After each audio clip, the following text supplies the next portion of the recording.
see it? No, but I know I'll need to. Alright. Well, guys, welcome. I think we're going to start pretty quick here. I know you got your kids and everyone's here today, so if you guys are okay with it, we'll start. Yeah. Perfect. Alright. Look at the babies for her. Good afternoon, everyone. My name is Grant Tolman, and I am a civil celebrant on behalf of John and Sue. And I would like to welcome you all to the naming ceremony of Jessica Rose.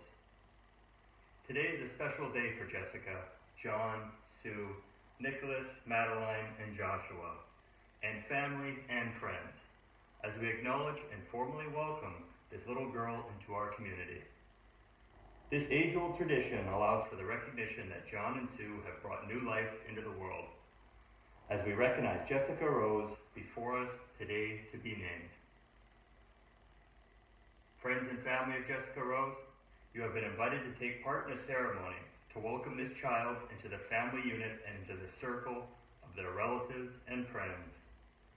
John and Sue, by bringing your child to be named, you are acknowledging the marvel of life and proclaiming the importance of an ethical perspective. You are sharing with this assembly some of the joy that is yours as parents. As your child is here named, we all join in a rededication to life's greater purposes. The birth of a baby is a joyous occasion, and in welcoming and naming a child, we celebrate one of life's continuing miracles, the birth of a human being. We give the child a name in this ceremony. In this act, we declare that the child is an individual, a unique and separate person with a dignity and life of her own. She comes with us, and she is not ours. In giving her a name, we declare that we will respect her and give her the freedom to be herself. The responsibility of a child's life and happiness is not only the concern of her parents, but also of this gathering and the community. Just as you have been invited to share the parents' happiness and joy, so too are you to be asked to share their responsibility. As the more love this child receives, the more she will have to offer others. The more people in her world, the richer her world will be. As many of you present would be aware, Jessica took some time and patience to come to John and Sue. I'm sure everyone understands that many wishes and prayers were sent and asked for, and how much of a gift she has been to everyone.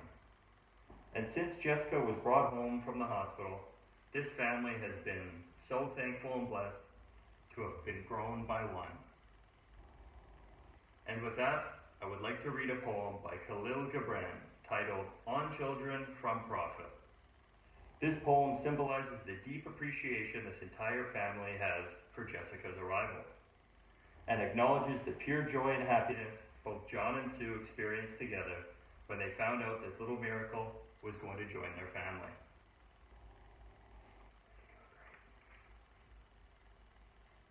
Your children are not your children. They are the sons and daughters of life's longing for itself. They come through you, but not from you. And though they are with you, yet they belong not to you.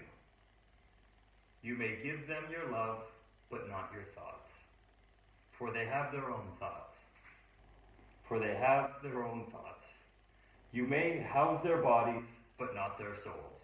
For their souls dwell in the house of tomorrow, which you cannot visit, not even in your dreams.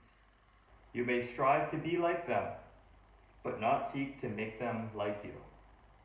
For life goes not backwards, nor tarries with yesterday. You are the bows for which your children, as living arrows, are sent forth.